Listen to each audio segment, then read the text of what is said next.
compare the Dolomites. Yeah, I mean, I know save you a the trip. best Okay. areas are in the Rockies, so. This isn't for the room. This is for the people on the webinar. I know you guys can hear me, but we got to use the microphones for the people who are streaming. All right. Yeah.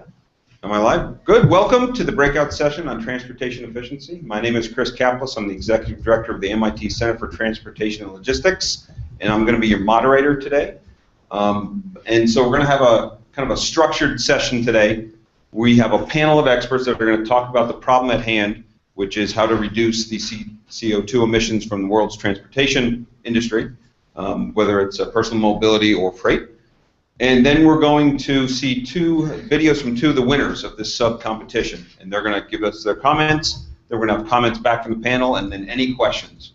But since we're a very small crowd here, if you have any questions throughout, please feel free to raise your hand, and I'll come over to you, and we can answer any questions that you might have.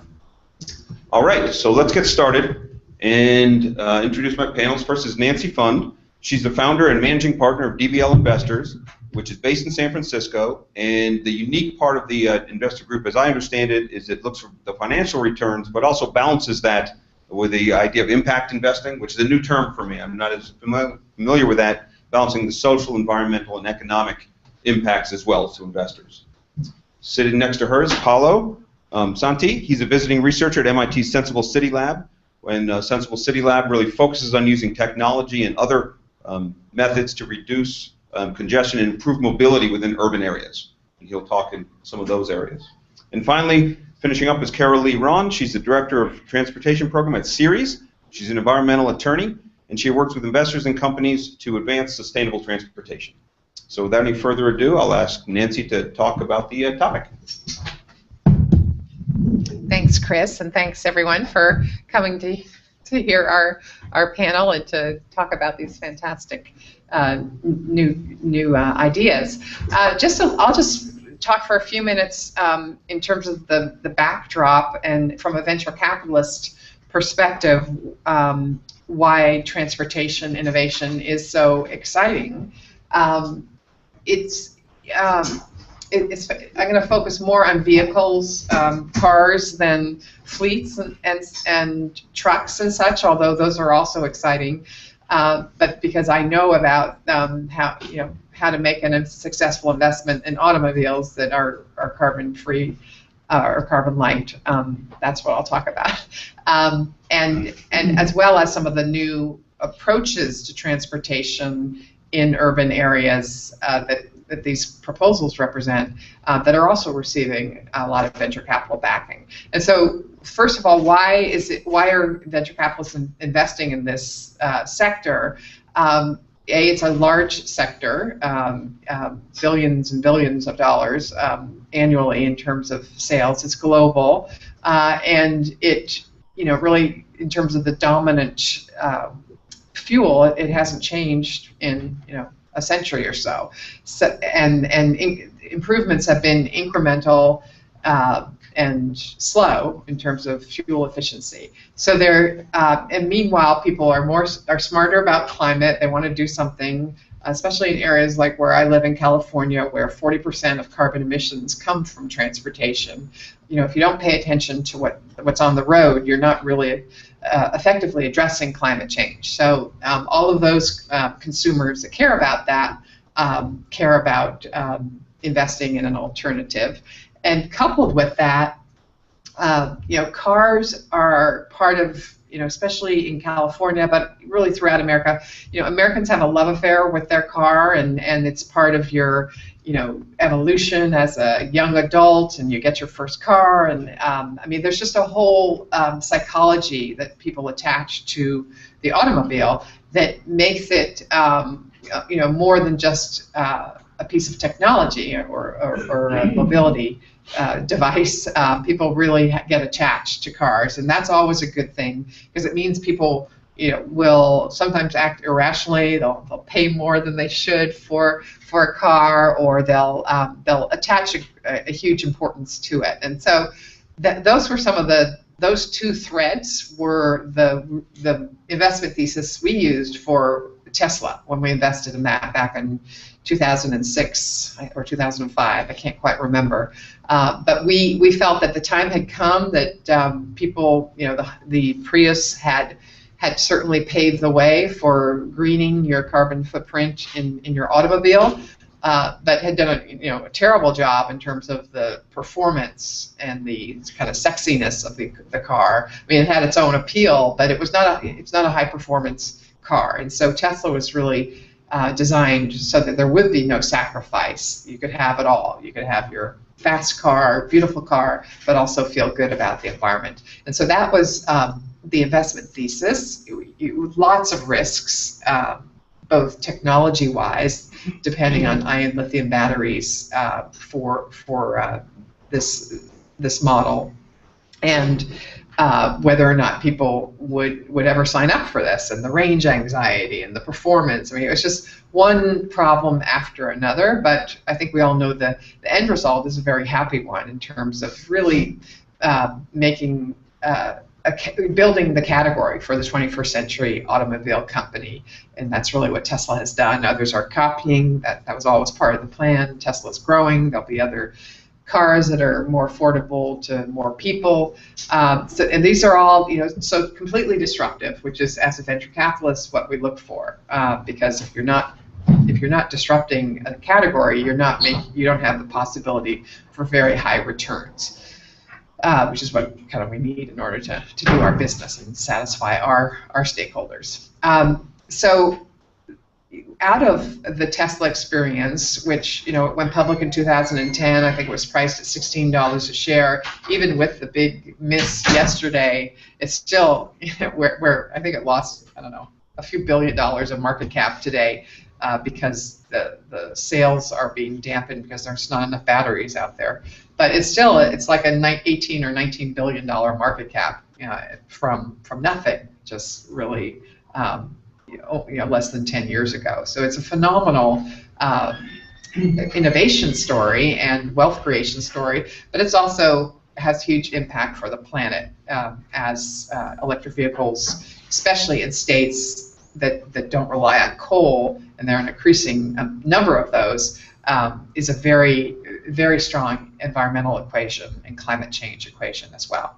And so what has happened is that now, and people in Silicon Valley never invested in car companies before. I mean, it's just, that wasn't what we did. We were tech people, we weren't Detroit. There's a whole cultural acclimation that had to take place. But now there's a lot of sequels to that investment thesis. There was Fisker, of course, which didn't work out as very well at all, but you're always going to have that happen. Yeah, unfortunately, not every investment you make is going to be a home run or a grand slam. But this charging infrastructure is an area of active entrepreneurial activity. The coupling, the way you pay for cars is changed for these batteries in cars. The ability to lease. I mean, there's just a whole thriving financing and innovation momentum to the industry. And now you're getting at policies as well that will encourage the supercharger networks and such, because that really will help with the adoption. It's when people are able to charge quickly and get their maximum range. So Tesla is only the beginning. We see that there will be other investments. There have been in the kind of the new transportation infrastructure.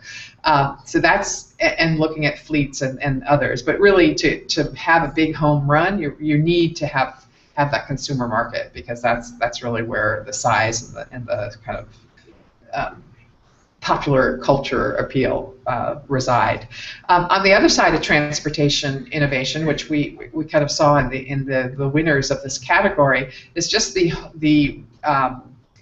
using information to change the way you borrow cars or share cars, the whole shared economy, coming to cars, finding parking spaces with your mobile device, having the Zipcar model morph in many different ways to include taxis, to include motorcycles, electric motorcycles. I mean, we've seen them all, and certainly Uber is a venture-backed company that's doing extremely well, kind of turning the taxi industry upside down.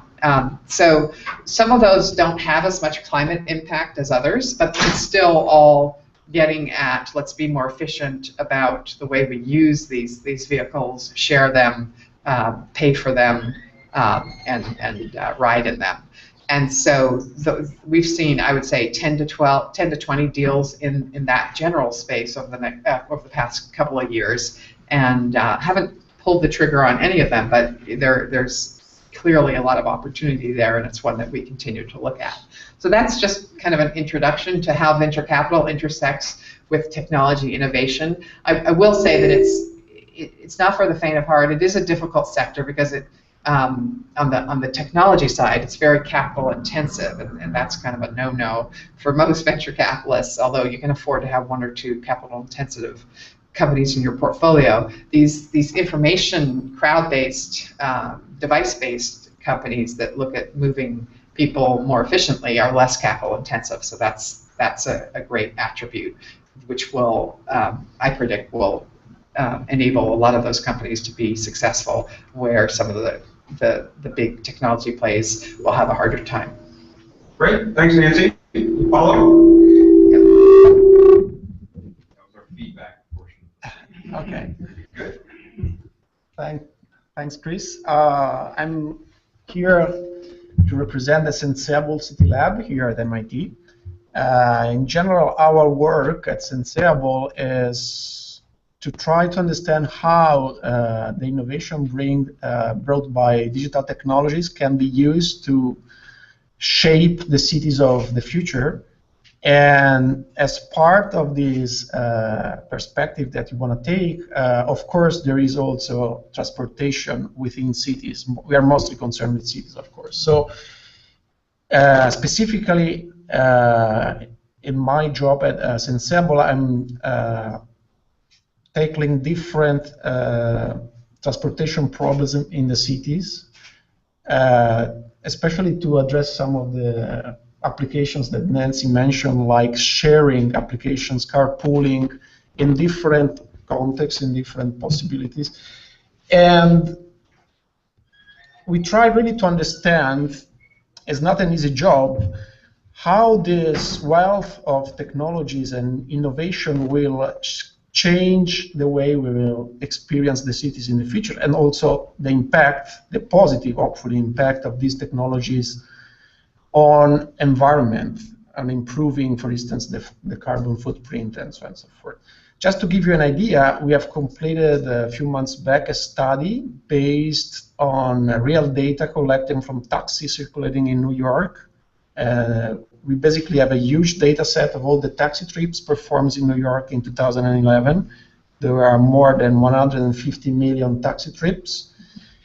And we sort of try to imagine what happens if you can share taxi trips with similar routes, so basically with a minimal impact for customers. So we have modeled the problem as a problem in which you want to have a minimal, you have an upper bound on the delay that you impose on customers, like, is it okay with you if you arrive at your destination within 5 minutes of delay with respect to the the travel time that you would have with a single ride? And basically we studied how many trips could be shared, and the results were pretty astonishing for us.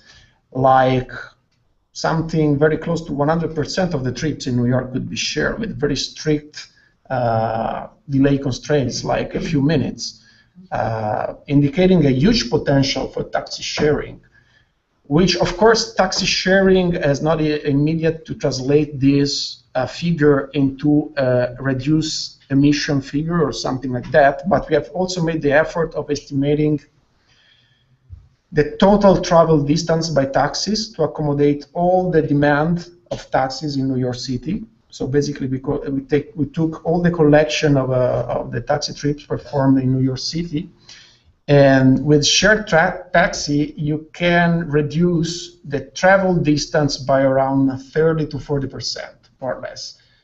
considering only double sharing of trips, so putting together only 2 trips. In principle, you might put together even more trips, but actually, from the viewpoint of the algorithms, of the machinery that is underneath is much more complex, so it is not very feasible with current computational technology. And by the way, it's also something that we are not sure how people will really react to have too many sharing. Even, I mean, the acceptance of users of a share ride is not that clear.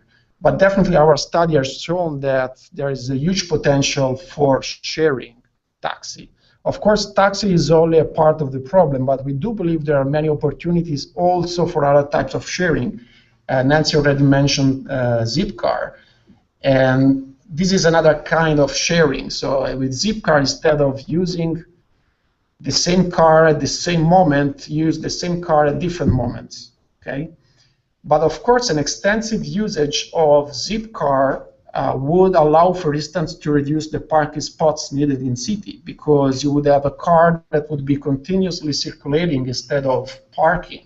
Of course, a parked car is a very wasteful resource. If you think about it, a parked car, if you go to work with your car, you left the car there for like 8 hours unused, and this is an immense waste of resources. That's why, unless it's an electric car that could feed into the electric system. exactly, yeah. On one hand, yes, of course, of course. But we really think that we might even want to rethink the model of how people think about car, because as Nancy mentioned before, now the car is really not only a means of transportation, but is also, in a sense, part of our culture. Or, you know, people really want to own the cars of their dreams or stuff like that. Our guess is that maybe, at least for the urban environment, we might want to give up to such a model to come with an alternative model like shared cars, extensive use of shared cars. Something like, if you think about it, when you're inside the city, you use these shared cars, because that way you can save an immense amount of parking spots, which would be given back to the city for, I don't know, parks or whatever you want, or business. I mean, we would rather prefer parks, but of course that would be choices of the authorities or stuff like that. So, and in order for this potential to be exploited, of course, there must be an advance in terms of the pervasiveness of the data that you are able to acquire. Like, of course, you can share trips if you know that there are people around you that has similar mobility needs. And this requires, of course, extensive use of digital technology, but we are actually getting there. Actually, I would say that the technology is already there. It's just a matter of really putting together the application, and some of them are already undergoing. So, and by the way, the 2 projects that won the competition this year are exactly about how to use technology basically to share trips, and we think really it's a key for reducing also emissions, considerably reducing emissions, and have a positive impact on the environment in the future. Okay, that's all. Thank you. So, Carol Lee. Okay, well, thank you. So I'm with Ceres, and Ceres works with investors and companies to promote sustainability. We have a company network of about 70 companies in 20 different sectors that and we also have an work with investor network on climate risk, which is at this point about 100 members with about $11 trillion in assets under management. I direct the transportation program, and most recently have been focused on transportation policy and working with investors and companies to advocate for strong transportation policy. And just to take a step back and talk about transportation as a whole, it's helpful to think about it as a 3-legged stool with vehicles, fuels, and then the last is mobility or infrastructure or transportation efficiency, however you want to think about it. Transportation is a major contributor in the United States to greenhouse gas emissions. It accounts for about 1/3 of our greenhouse gas emissions. And to put that into perspective, the U.S. transportation sector's greenhouse gas emissions are greater than that of any other nation's entire economy, with the exception of China, of course. And so it's a major, obviously a major driver that we have to address. And so if we look at the first leg of the stool, we look at vehicles, and vehicle efficiency is key. Obviously, in order to get to the kinds of reductions we need to go to a fleet of basically electric vehicles. That's the direction we need to go. But in the meantime, increased fuel efficiency is critical. And as probably many of you are aware, in August of 2012, President Obama finalized the fuel economy and greenhouse gas emission regulations for passenger vehicles for the years 2017 to 2025, and which is going to make an enormous difference in greenhouse gas reductions. We also did a study with City Investment Research looking at the economic impacts of those standards and found that it would benefit domestic automakers by making them more globally competitive, as well as be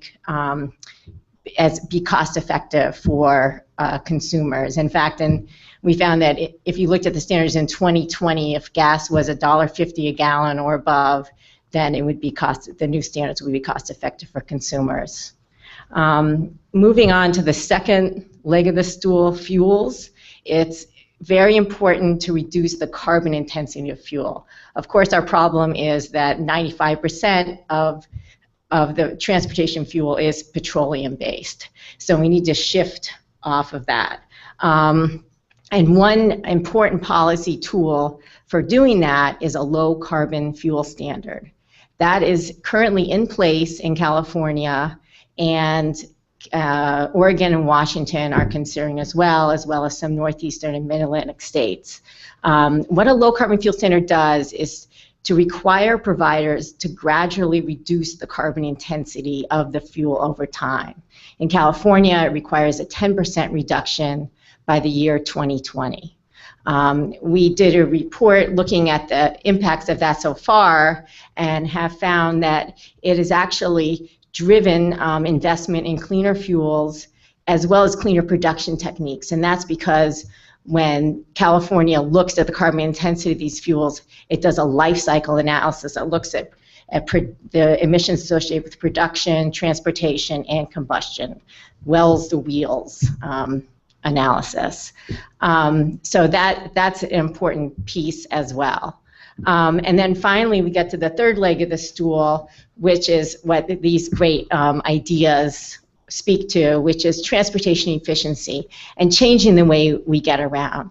We ultimately need to reduce the number of vehicle miles traveled, and obviously ideas like ride sharing are important in doing that, not only because you have fewer emissions associated with vehicles mile travel, but you also improve the problem of congestion, which obviously adds to increased emissions and enormous amounts of waste in terms of fuel and time. Harvard Public Health looked at the problem of congestion, found in the United States it was, I think, up to $90 billion in wasted money, to $60 billion from wasted fuel and time from people sitting in traffic jams, which is, I'm sure, familiar to anyone from this area. So happy to move on. Great. Thank you. So before we go and see the videos of the two contest winners, let me talk about the other side that isn't here. So cars represent about 2/3 of the transportation, and trucks is about half of that, so about 1/3. And so let me just talk about freight for a second, because the nice thing about freight is that the carbon efficiency is tied, almost correlated exactly with fuel efficiency, which is tied exactly with cost. And so since most companies are very cost sensitive, there's been a lot of reduction here and improvement. And so when you think of freight transportation, there's three areas for efficiency. One is utilization in the truck. Make sure you're 90%, 100% loaded. The truck is full, whether it's cubing out, weighing out, or whatever, so it's a full truck. There's been a lot of work in this. Each retailer or manufacturer has whole departments that look at this. There's been a lot of changes in packaging to reduce this because it translates into bottom line savings. Walmart saved $3 million one year by reducing the size of 300 SKUs, 300 products of toys by an inch or two. They could fit that much more into a container. So utilization within the trailer. The next level is utilization outside. And so that's reducing empty miles. The idea that if I send a truck somewhere, it comes back empty. For long-haul trucking, it's roughly a good market is between 5 and 15% empty miles. Short-haul, it's usually 50%, 40 to 50%. This is getting better and better as well for some of the technology, just like we'll see in a few minutes about load sharing or drive sharing of cars. The same thing happens on the private sector. There are companies, 3PLs, that this is what they do. They try to find and match things together because, again, it's a market for it and they can reduce those miles. Also, what's happened in the U.S. more than probably in other countries, especially not the EU, is that they use other modes better.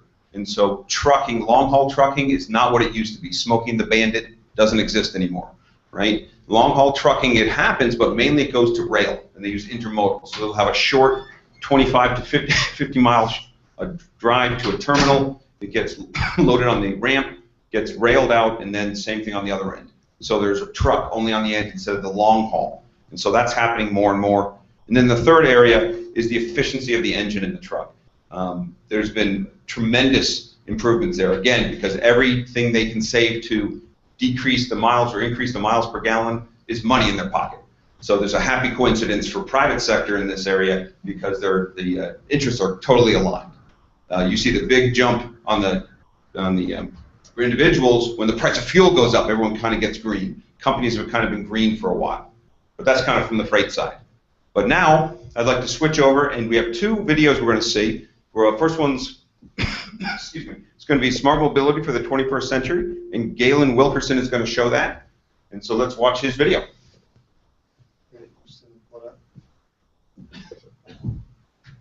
I didn't give you enough lead time, did I? No, you didn't.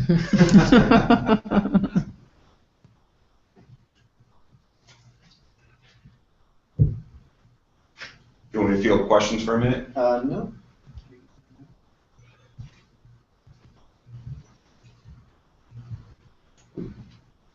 All right.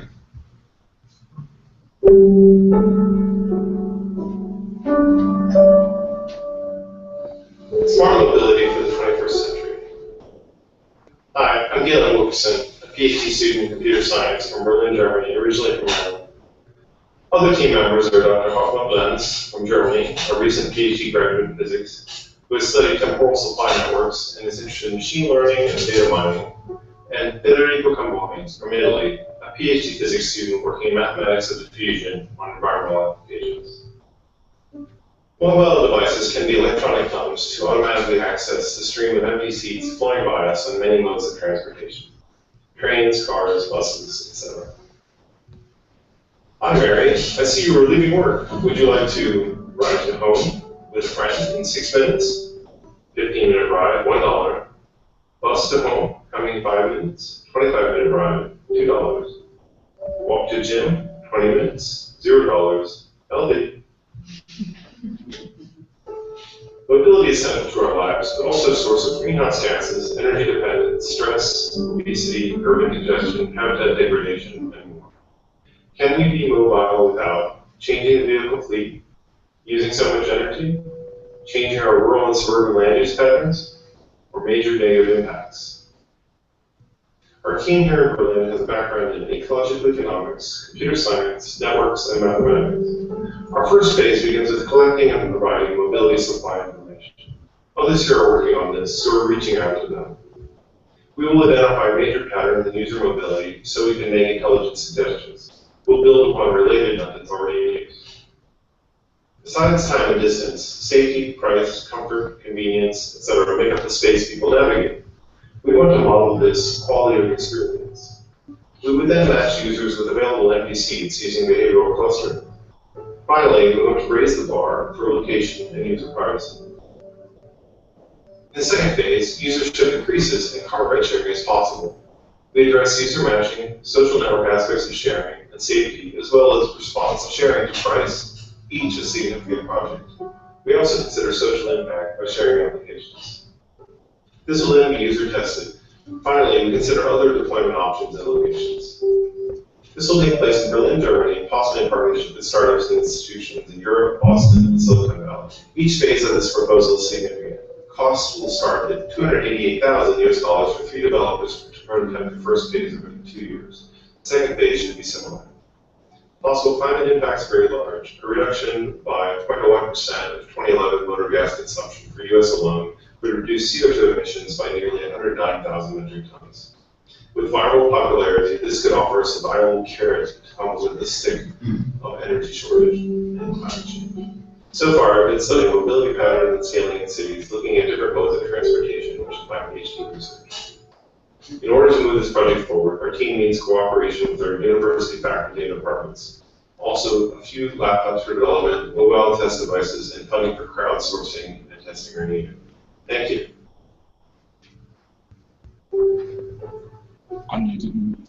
All right, so Galen is going to join us and.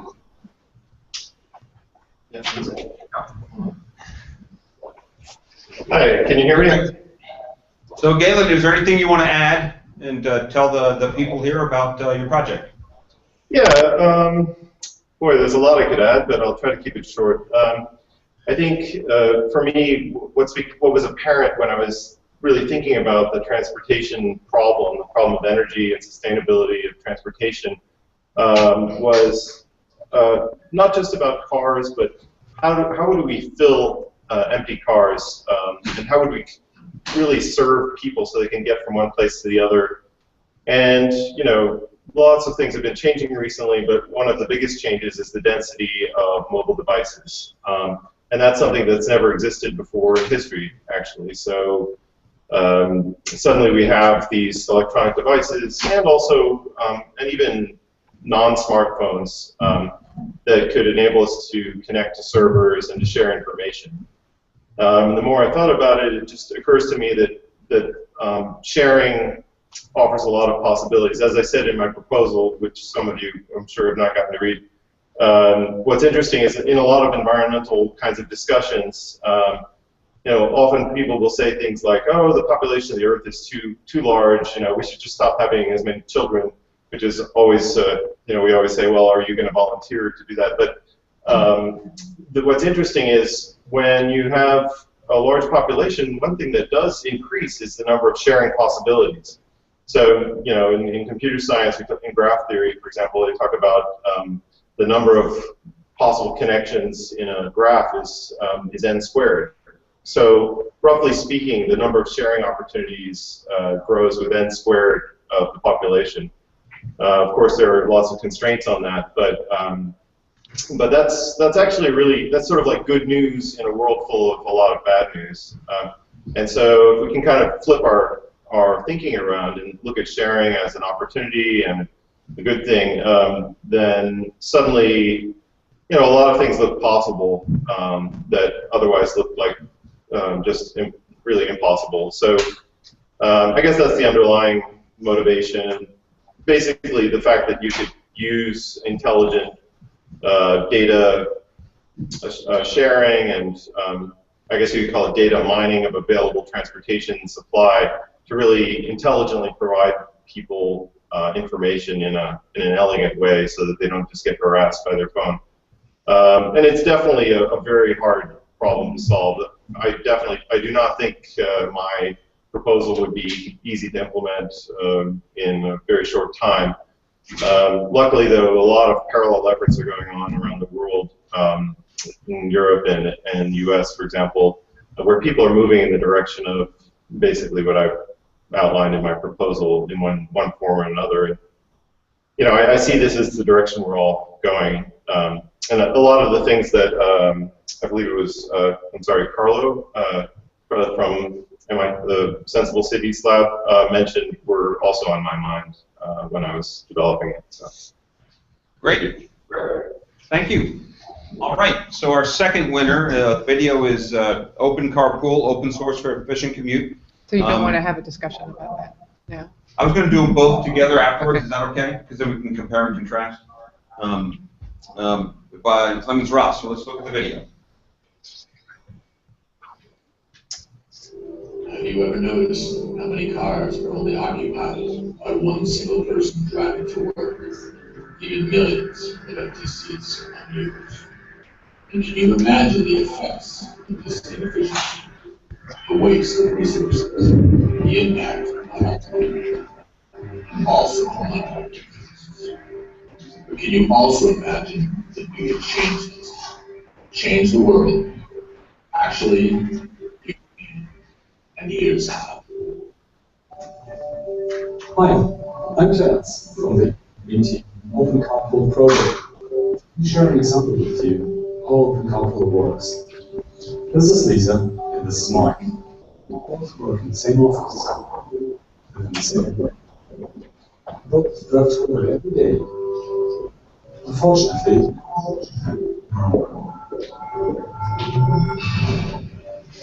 by driving together, they could not only reduce their carbon footprint and save money, they could also have a chat about what happens at work and share some cool ideas. So how can we make that happen? Well, that's easy. The Green Team can help you with that. Volunteers of the eBay Green Team have developed a simple but effective carpool system for all our offices across the globe. At the eBay Green Team, customers and employees share a spirit of innovation and entrepreneurship to protect our environment. Some of our projects just have a local impact, others affect the way how millions of consumers trade more eco-friendly.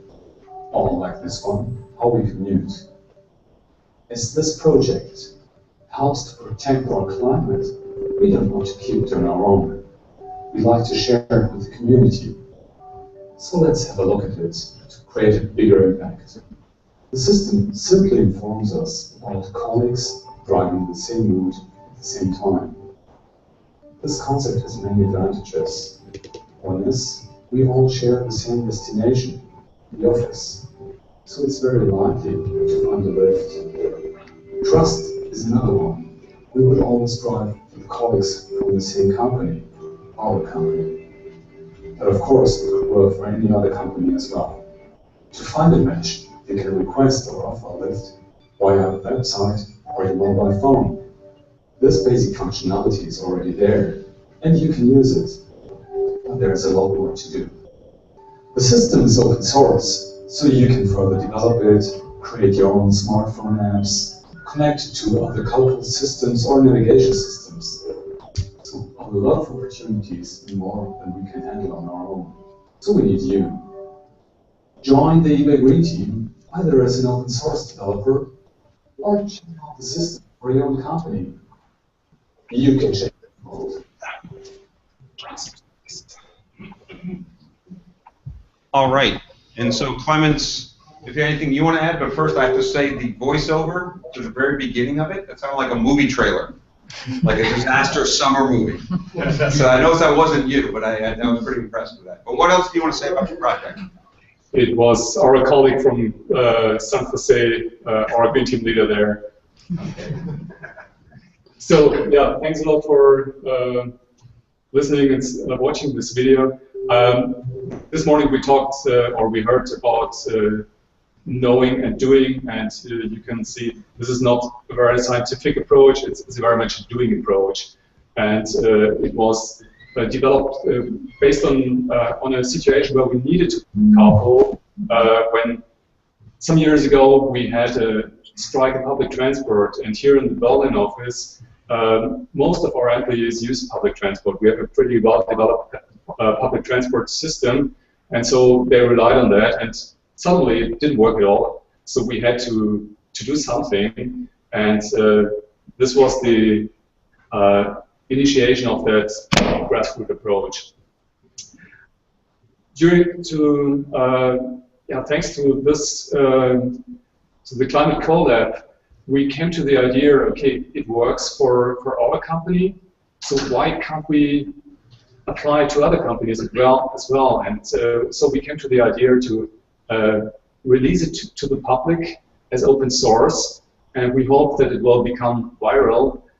It's a very, very narrow scope, and compared to Galen's great idea, it's only taking one single mode of transportation. It's only taking cars, the empty seat problem, and only there, just a part of it, the daily commute. It's not taking long distance transportation, it's only the commute to work and back home, nothing else.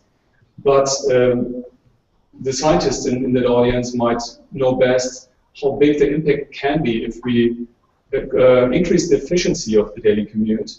And we hope that we find a lot of other companies who simply take that, implement it, and make use of it, so that we at least increase that part of efficiency in the daily commute. Where we need support is mainly in further development of that, and also in the implementation. We just heard about different cultural aspects. We know that there are some cultures where it's pretty common to carpool. The former Soviet Union states are pretty well known for that, whereas in other countries, like in Great Britain, it's pretty uncommon to carpool. And to tackle these different cultural aspects, we would need local supporters, local enthusiasts who take it and further develop it jointly with us. And everybody's invited to open source with that project. Thank you. Great. All right, so now I want to turn it over to the panel, and Nancy, you've got to leave in about 20 minutes. Right, so we'll start with you. Any comments you want to have, and then we'll open up to any questions that everyone has. Sure. I think these proposals are really fascinating and important, and you know, they're not going to take a huge amount of money to see if they can get to the stage where they could go beyond, you know, a small group and a pilot. So that's, from an investment point of view, that's great. In terms of the whole smart carpooling, I've actually been a dumb carpooler for, about 25 years. In the San Francisco Bay Area, there is a no-tech carpool that takes people from the East Bay to San Francisco, and you ride with complete strangers, and you just go to the same place every morning. There's all, you know, because there was no technology involved, there was always the risk of too many drivers or too many riders, and so that was always just kind of catch as catch can. But it did save you a lot of time in your morning commute, because you got to go in the carpool lane and you didn't have to pay the bridge toll, although now you have to pay. So I'm a huge believer in the value of technology to work on some of those inefficiencies would be huge, because now everyone does have their phone. And the culture is already there, although it's funny, it's not a culture of talking. In the Bay Area carpools, you're not allowed to talk to the driver. It's just quiet time. So there's room for all types. But the thing that I worry about in some of these approaches is on the other end. In the city, in San Francisco, it's much harder. I mean, people don't carpool going home, because people leave at different times and they are dispersed throughout the city, and the parking policies are such that, you know, some places, if you're just waiting, you know, 30 seconds, you know, you'll get hassled, you know, if you're in the wrong zone. And there is no central place. No city's going to give up, you know, prime real estate on the street to carpooling. They do it in the East Bay because it's not as densely populated, and there are wider streets, and there are a few places you can go. And they've been doing it, as I say, for over 30 years, so it kind of has a life of its own.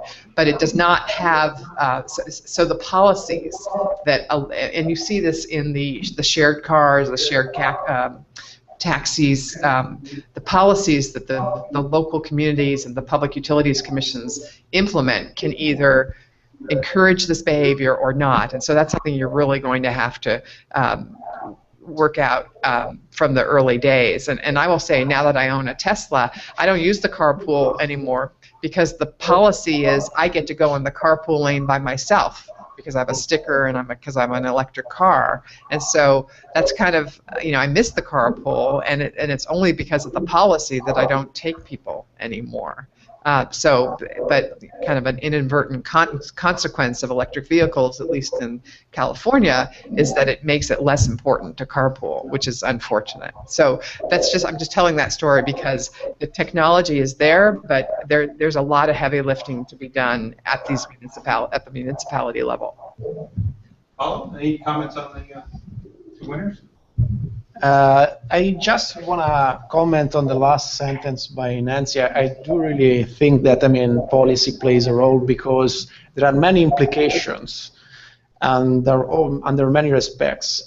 For instance, concerning taxi sharing that we have investigated, of course, there is a big issue of how you fare the ride, which is because, of course, taxi sharing might be advantageous for the city, might be a disadvantage for the driver, because basically you would have less revenue. So it's gonna be a bigger question. Okay, so on one hand, it's important though to provide, for instance, the work that we are trying to do at Senseable City Lab is trying to really get down to the numbers and to make an effort to quantify the benefits that you could get, because this process is important also for the policymaker to understand the impact of political decisions. And this is kind of a general comment. Concerning the two projects, as I was already mentioned before in my leading introduction, they are right in the lines of the kind of the trend of research that we are doing at Senseable. They really show that technology can play a big role in making these ideas that have been around for such a long time. I would say mostly starting from the 70s, from the first oil crisis, that people started really realizing that you cannot go on forever like this with pollution, a lot of oil wastage, and so on. So many of these ideas actually originated at that time. But of course, speaking, for instance, of sharing, if you do not have the information, you cannot share simply. So now we are really, I think, close to a breakthrough, because really technology is bringing us to making a leap in this, and also in the usage of this kind of technology, and also on the acceptance of people, because it's also a matter of changing the mindset of people, which of course, in principle, I think the general opinion is it's better if I do it myself, because you might be concerned with, traveling with a stranger, so all these kind of issues. So you really have to demonstrate people that the system works, it has little impact, and actually is only beneficial. So you really have to try to convince people of the benefits provided by all these kind of things. But I would say, there are regions, I don't know about Europe, but in the United States where there's really no issue with riding with strangers. Yeah, I know. And as I said, I've been doing it for over 20 years, and I've never heard of an incident anywhere. So I realize that's not going to be true everywhere, but I think there are some major population centers where you should go first with these kinds of innovations you're talking about, because there's already people are predisposed to it. But even with that, it's an incentive. There's some incentive that a policy is giving to use the fast lane, because your example, you're not doing it anymore because you get into that. Yeah. So it sounds like the policy, the technologies are to find the matches has existed for years, and now we can do better communication, but the policies need to support. Yes. Carolee, anything you want to add? Sure. Well, I think they're both great ideas.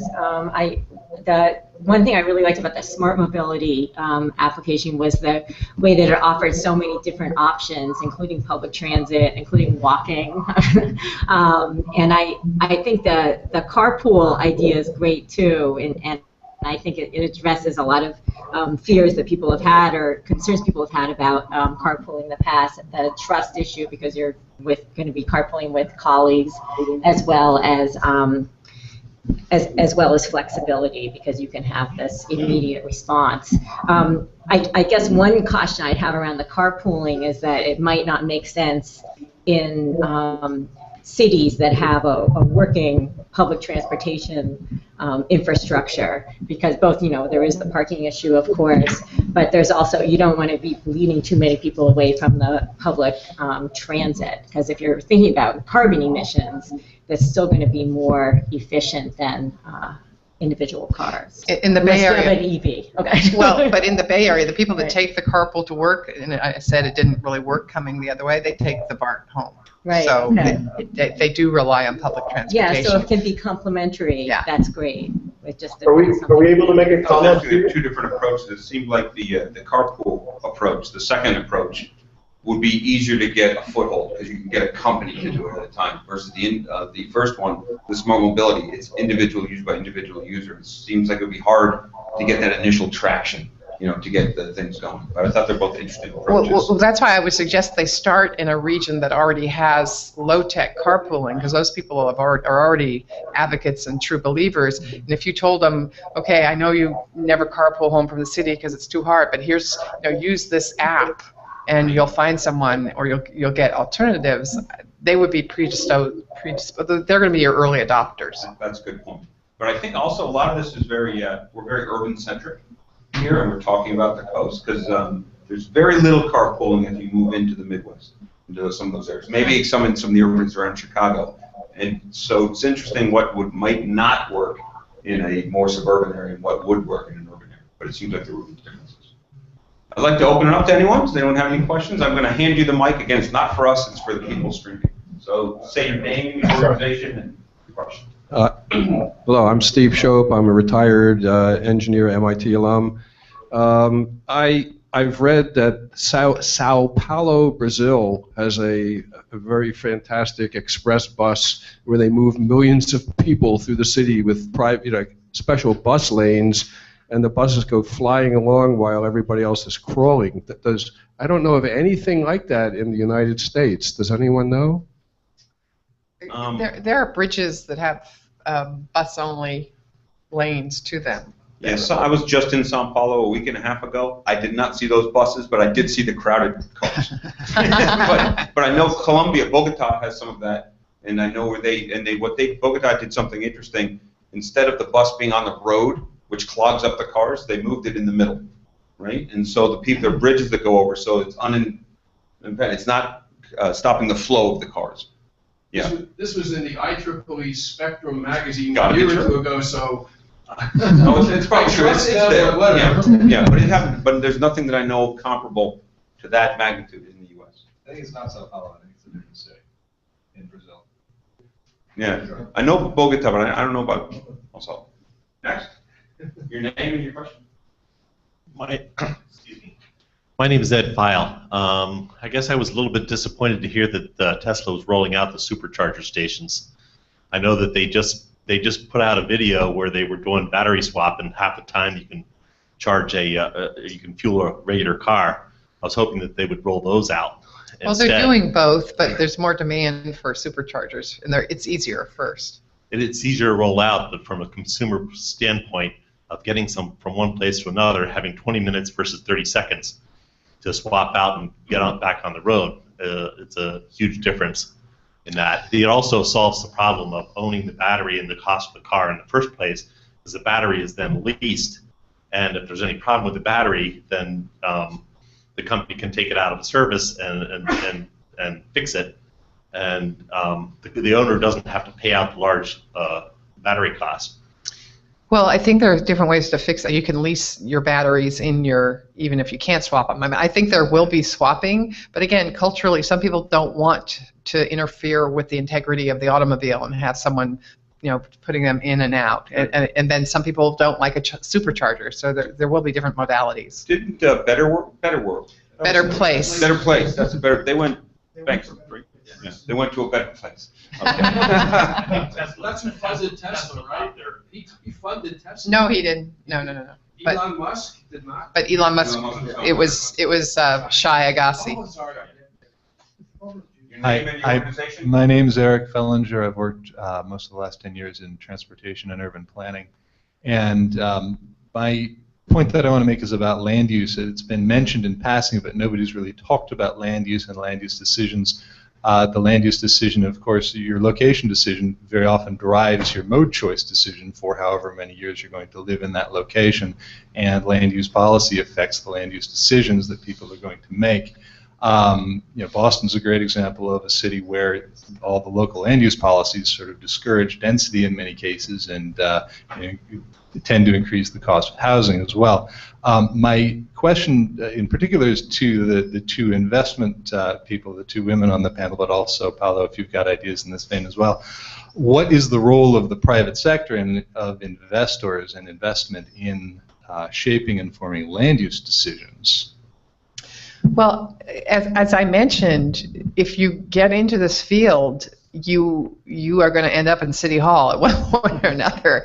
I mean, because you just can't implement your business model with these kinds of programs without dealing. That's what I was talking about. There's no place, there's no place to stop a car in certain cities. I mean, you get a ticket, or there's just not enough land to allow for some of these schemes, unless the policy is changed. And you're seeing that. I mean, Uber has, spent a lot of time with the public utilities commissions that deal with the taxi regulations, sidecar. I mean, you just go on and on. These new transportation companies end up very early in their life either hiring a government affairs person or hiring a consultant that knows about things like land use planning, because I can guarantee you the CEO that started the company knows very little about it, because they didn't.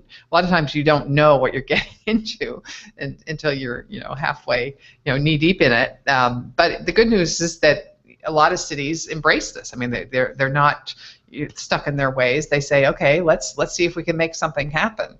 And so it's a great opportunity for land use professionals to have a real impact, because obviously if these companies are successful, it really scales in a significant way. And I think that's a really important point that you raise. Is very, very true. That smart growth policies are going to make a big difference in reducing transportation emissions. And I think it's been shown that the investor voice or business voice is often listened to much more than environmentalists or kind of the traditional voices that are raising these issues around land use. So it's actually, they can be quite effective in moving these policies. Follow anything? Yeah, I just want to make a remark concerning land use. Actually, we are starting a project at Sensible trying to understand whether we can rethink the way to plan cities in order to try to avoid traffic congestion as much as possible. So instead of giving for granted the current location of residential areas and business areas and commercial areas that we know is bad because it leads to congestion typically in the center of the city, we really want to start from scratch and try to understand whether it's possible to redesign cities in order to balance the traffic in such a way to avoid congestion, and that would have a great impact on emission, of course. So just to tell you that there is a lot of that we can do, because we have to bear in mind that except for the US, which is a different story because most of the cities were actually already designed a little bit with vehicles in mind, but for Europe, for sure, where I come from, cities were not designed for cars. And so the way and also I guess in most of the developing countries, they were not designed for cars. And that's very bad, because the way really you locate, the way you use the land makes a huge impact on how efficient is the traffic system. Another example of where land use comes into play is in the whole emergence of cities that have very extensive bike lanes. I mean, that's a huge improvement in terms of emissions, but does require some pretty sophisticated land use planning in order to do it safely. Yeah, because a great example of that, if you guys get bored, walk up to Central Square, which is a little urban area. So you have on one 20-foot area, you've got a bus lane, a bike lane, and it's loading. And so it's crazy. And so a researcher at CTL, Dr. Edgar Blanco, is actually working and using that as a microcosm to understand what zoning, because you're right, the technology, the mobility, and the policies really dictate everything. So next question. Hi, my name is Jeff Rosenblum. I'm an engineer and a city planner for the city of Cambridge. Your response. That would be me. So one policy thought that I wanted to put out there for maybe some reaction. There's a federal funding program called CMAQ, which is an air quality improvement program. That funding gets used for street reconstruction projects in the region that focus on intersection congestion improvements. And what ends up happening is, in the name of air quality, by moving cars through, you end up adding turn lanes and trying to increase the throughput of cars, which we've learned over the last 50 to 60 years just means more people are going to start driving. So we kind of have a policy, and an example of that is in the South End, Massachusetts Avenue that goes from Symphony down to the BU Medical Center just got reconstructed with a lot of money from CMAQ, narrowed the sidewalk, no bicycle facilities, added turn lanes, all in the environmental, using environmental funding. So I do think we need to be thinking about these policies very strongly. The question for you guys is around efficiency. Being an engineer and thinking about these words, I guess I'd like a little focus on where you draw the circle around efficiency. What do you mean by efficiency, and whose efficiency are we working at? In urban areas, there's some suburban people driving into the city efficiency, battling with the people who live in the city, who also travel within the city, who would like to use buses on bus-only lanes, whereas the people coming from the suburbs would like to use the car lanes and also the commuter rails, which end up traveling, in terms of the freight conversation, end up traveling one direction full and the other direction completely empty. So which is much more highly subsidized in Boston than the bus system or the rapid transit system. So I'd be interested in the topic is transportation efficiency. Okay. Just your thoughts on efficiency. Well, you have to balance. There are different kinds of efficiency. The first part of our remarks, we were talking about fuel efficiency. So that's another issue in terms of the impact on climate change, and I think it's a hugely important one because of the amount of carbon that goes that comes from transportation, and in terms of the suburbanites versus the city dwellers, and then getting in rural, you're right. They're competing constituents, but I think that at least, and I'm not an expert in this field, but from what I've seen, the companies that we work with, the modeling of the traffic patterns gets to a certain level of sophistication where you can't, you can do it all, and then again you have. If you are able, you can do it. Not everyone's going. It's not going to be perfect, but it's going to raise the level of overall efficiency. But you have to have people at the table, and if you're developing solutions that don't have bike lanes, then that's something wrong happened in that policy process. Because at least on the West Coast, bike riders are extremely vocal. They're very organized. I can't imagine them not being at the table in a design like what you've described. So it's important to be inclusive, and if you don't have all of the stakeholders there, you're going to have a suboptimal solution. Let me do two more questions here, then we'll have a comment from the Gabe. It just struck. Jason J with MIT Sloan. It just seemed, it just sort of maybe flippant, but that smart mobility and open carpool could do a mashup with Match.com, so that you get the ride with the person that you really want to be in the car with. Right. But actually, to go from that comment to something more serious is there a thought about how to create social value and interaction through these sharing mechanisms, or do we just see it as an efficiency play? That's the other question, maybe. Yeah, I think we are still in the phase of really understanding the true potential of this kind of pooling systems and applications. But of course, I sort of foresee that it's going to be a very lively and fast-growing market, or I don't know whether to call it market exactly. I'm not an expert on this, but for sure, if people start really using that, for sure there will be mobile app for many other social aspects related to carpooling. That's something that already going on with the smartphones in the last years. So definitely. as I was saying, maybe it's still a bit premature because we really have to find. I don't think that this kind of social aspect related to carpooling will be really the driver that makes these kind of things happen in reality. There should be other stronger drivers in terms of traffic efficiency or incentives from public authorities or stuff like that. But definitely on top of that, you will have other nice and cool features, I think, that will emerge naturally after. I have to run, but I think there is a social dimension as we go forward. I mean, the carpool I was involved in had this sort of usually no talking. People just want to read their paper. They don't want to. They're tired. They just woke up. They just are getting into the day. But when I see my son, for example, I mean, the millennials that by choice they don't want to have a car and they want to share and they want to do everything together. That I think that there is a social dimension for kind of the next generation, that the potential for that, because it's not just convenience and I want to get to work faster.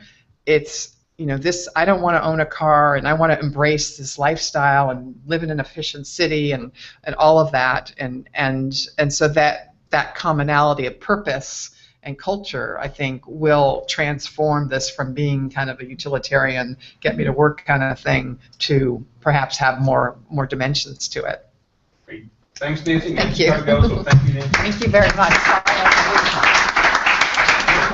One more question from the crowd. Okay, actually I have one question about Silicon Valley. David, and what your organization? Dave Doucette, Innovative Productions. In the Valley, there's another startup called Lit Motors. What they have as an advantage, and unfortunately Nancy's leaving, but instead of using battery, they actually use gyroscopes for energy storage in the system. It's basically an enclosed motorcycle. Litmotors.com is the name of the company. But my question to you folks is, what other technology approaches do you see working as far as transportation efficiency of energy storage for transportation, aside from either batteries or carbon fuels?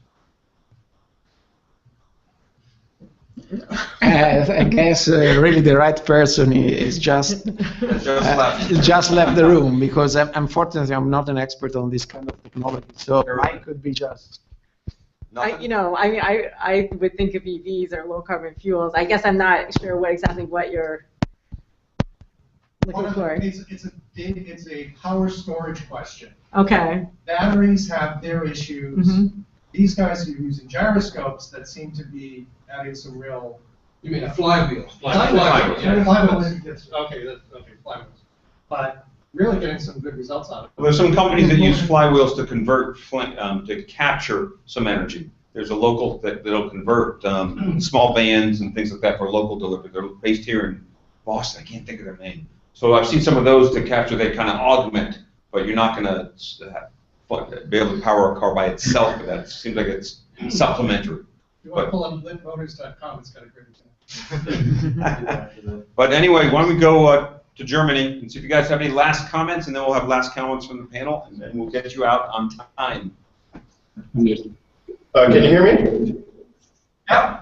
Oh, great. Okay. Sorry, lots of things are coming up while you were speaking, and lots of really great points. I just wanted to make a few comments. One is, and I'm not trying to just tout myself, but I think for me, in my mind, I'm really pretty clear that we might have to really fundamentally change our thinking about mobility. And that sounds like a catchphrase, but I think it's true. So imagine if you came down to this planet and we had the current resources we have now, including smartphones and so on. The way we might invent mobility might look pretty different from what we do now. I mean, sharing being the big one. In Europe, even in Europe, where the fuel prices are pretty high, you still have, on average, significantly less than 2 people per car. So there's a huge opportunity for sharing, and I think, unfortunately, well, it's nice that we've been thinking about transportation a lot in the past, but I think that this current IT infrastructure, communication infrastructure, really changes the game, and it's hard for us to really get, including me. I just want to mention also regarding sharing, we tend to be very reductionist, especially at the university. We isolate one phenomenon or another. I think there's probably going to be a lot of different factors that are kind of overlapping. Yes, people might start dating as a result of carpooling and so on, but it's hard for us to really say this is the main effect or this is the main driver of a certain change. Also, I just want to mention what's really interesting about developing countries is some of them still have a culture of sharing, but as they get private cars and private vehicles and things like this, they may start to lose that culture. So an interesting opportunity, sorry, I need to look at the camera. An interesting opportunity in developing countries is that if you provide a way to share before their culture changes to a more private, I want to have my car and I don't want anyone else in it kind of culture, then that could be pretty exciting. Suddenly you're allowing people to keep on sharing the way they have. Which could reduce CO2 emissions hugely, or potential CO2 emission. Let's see, quickly. I know we've been talking about policy, and it's something that we've thought about a lot in the past whenever we think of large-scale change. But what's really interesting to me, and since this conference seems to stress bottom-up change, if you look at Facebook or if you look at eBay, where I am now, these weren't really the result of some kind of policy. They were really bottom-up change. And look at the effect Facebook has had. I mean, a lot of it. The Arab Spring, for example, is a good example. These kinds of things. There was no really central policy that made that happen. So that's what's really exciting about this is if we come up with just a simple app that can be spread around the world relatively quickly, suddenly you might have major change in the way mobility looks, while no government really had a lot to do with it. And then, and I just want to also quickly mention economic incentives. I mentioned briefly in my proposal are pretty interesting. Finding the right price for people to supply the space in their car and things like that. I mean, this happens with this ride sharing called Mitfahrgelegenheit here in Germany, and that's a really interesting area, and I'm sure people can speak about that a lot. Because suddenly you incentivize things in a nice way. So, thanks. Great. Thanks.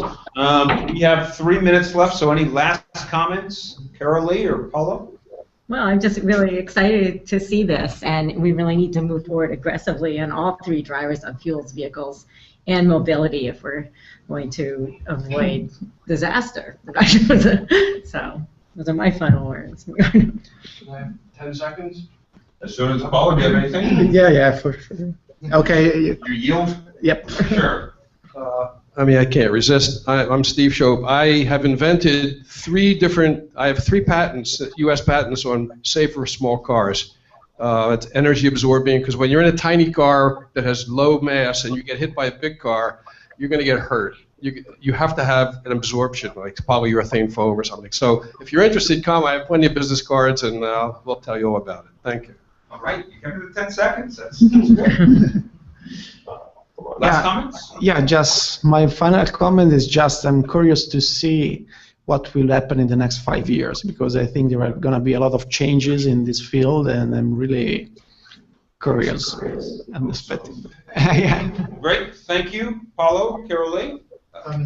Just one comment from my side, if you don't mind. Hi, Clemens. Yeah. You got 2 minutes, Clemens. Wrap it up. Bring it home. Okay. If you'd like to get a feeling for one of the new solutions could look like, you can do it instantly. Do it right now. If you type in web.opencarpool.org, and you can share a ride to the airport today or tomorrow with our current version. So feel free to use it. It should be working for you guys as well. Thank you. Great. Sure. All right. Well, thank you, the panel.